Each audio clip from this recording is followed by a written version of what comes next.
আসসালামু আলাইকুম। তো চাকরি প্রত্যাশী ভাই বোনেরা দেখতে পাচ্তেছেন যে আবারও নতুন নিয়োগ বিজ্ঞপ্তি নিয়ে হাজির হয়েছে আপনার সামনে। তো দেখতে পাচ্তেছেন যে গণতন্ত্র বাংলাদেশ সরকার ইমিগ্রেশন ও পাসপোর্ট অধিদপ্তর নিয়োগ বিজ্ঞপ্তি প্রকাশ পেয়েছে। তো এখানে আবেদন করতে হবে অনলাইনের মাধ্যমে। অনলাইন ব্যতীত কোনো আবেদন গ্রহণ করা হবে না। তো এখানে 1 থেকে 6টা পদ দেওয়া আছে। 6টা পদে আপনারা আবেদন করতে পারবেন। পদের নাম এবং শিক্ষা যোগ্যতা কী, বেতন স্কেল কত, A to Z জানাবো, সাথে থাকবেন। আর এখানে আবেদনের শুরু তারিখ এবং শেষ তারিখ, এটা লাস্ট ডেট, আবেদন ফি কত টাকা দিতে হবে বিস্তারিত জানাবো, সাথে থাকবেন। একটা রিকোয়েস্ট থাকবে, যারা আমার ইউটিউব চ্যানেলে এখনও সাবস্ক্রাইব করেন নাই, যারা নতুন অবশ্যই চ্যানেলকে সাবস্ক্রাইব করে সাথে থাকবেন। নিয়োগ বিজ্ঞপ্তি আসা মাত্র আপলোড দিয়ে থাকি, যারা সরকারি নিয়োগ বিজ্ঞপ্তি পেতে চান। আর এখানে আপনাদের যদি একটা প্রশ্ন থাকে যে নিয়োগ বিজ্ঞপ্তিটা কোন পত্রিকার প্রকাশ পেয়েছে, তো এই যে দেখতে পাচ্তেছেন দৈনিক আমার দেশ পত্রিকায় প্রকাশ পেয়েছে 1 সেপ্টেম্বর 2025। তো এখানে নিচ থেকে শুরু করা যাক। এখানে 6 নং পদে আপনারা আবেদন করতে পারবেন। 6 নং পদ দেওয়া আছে কেশ সরকার। এখানে জাতীয় বেতন স্কেল দেওয়া হবে 8,800 থেকে 21,310। 18 গ্রেডের বেতন দেওয়া হবে। পদ সংখ্যা 1 জন দেওয়া আছে। শিক্ষা যোগ্যতার মান থাকতে হবে কোনো শিক্ষিত বোর্ড হতে অন্যান্য মাধ্যমিক স্কুল সার্টিফিকেট বা সমপরীক্ষা উত্তীর্ণ। এখানে মেট্রিক পাস থাকলে আপনারা আবেদন করতে পারবেন। তো 5 নং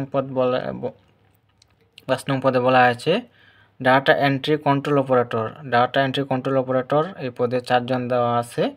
শিক্ষাগত মান থাকতে হবে কোনো শিক্ষিত বোর্ড হতে অন্যান্য উচ্চ মাধ্যমিক সার্টিফিকেট বা সমমানের পরীক্ষা উত্তীর্ণ, তবে বিজ্ঞান বিভাগ হতে উত্তীর্ণ প্রার্থীদের অগ্রাধিকার দেওয়া হবে। সংশ্লিষ্ট অ্যাপটিটিউড পরীক্ষা উত্তীর্ণ হতে হবে। 4 নং পদে বলা আছে রেকর্ড কিপার পদে দেওয়া আছে যে 2 জন লোক নেওয়া হবে। এখানে শিক্ষাগত মান থাকতে হবে কোনো শিক্ষিত বিশ্ববিদ্যালয় হতে অন্যান্য স্নাতক বা সমান ডিগ্রি এবং কম্পিউটার চালানোর দক্ষতা হতে হবে। স্নাতক বা ডিগ্রি পাস থাকলে পদে আপনারা আবেদন করতে পারবেন। রেকর্ড কিপার পদে 16 গ্রেডের বেতন দেওয়া হবে 9,300 থেকে 22,490। 3 নং পদে বলা আছে অ্যাসিস্ট্যান্ট অ্যাকাউন্ট্যান্ট। এখানে 9 জন লোক নেওয়া হবে এই পদে। শিক্ষাগত মান থাকতে হবে কোনো শিক্ষিত বিশ্ববিদ্যালয় হতে বাণিজ্য বিভাগে অন্যান্য স্নাতক ডিগ্রি, কম্পিউটার চালানোর দক্ষতা হতে হবে। তো অবশ্যই কম্পিউটার চালানোয় পারদর্শী হতে হবে। 2 নং পদে বলা আছে অফিস সহকারী কাম কম্পিউটার মুদ্রাক্ষরিক। এই পদে 10 জন লোক নেওয়া হবে। শিক্ষাযোগ্যতার মান দেওয়া আছে কোনো শিক্ষিত বোর্ড হতে অন্যান্য দ্বিতীয় বিভাগ বা সমমানের জিপিতে উচ্চ মাধ্যমিক সার্টিফিকেট বা সমপরীক্ষা উত্তীর্ণ। কম্পিউটার দক্ষতা, ওয়ার্ড প্রসেসিং, ডাটা এন্ট্রি ও টাইপিং ইত্যাদির সর্বনিম্ন গতি প্রতি মিনিটে বাংলায় 20 শব্দ, ইংরেজিতে 28 শব্দ থাকতে হবে। তো 1 নং পদে বলা আছে ষাট লিপিকার কাম কম্পিউটার অপারেটর। এখানে দেওয়া আছে ষাট লিপিকার কাম কম্পিউটার অপারেটর।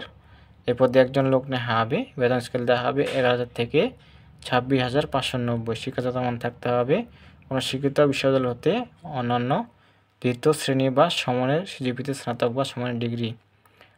অবশ্যই প্রথম বা দ্বিতীয় শ্রেণী হতে হবে, তৃতীয় শ্রেণী কোনো এলা হবে না।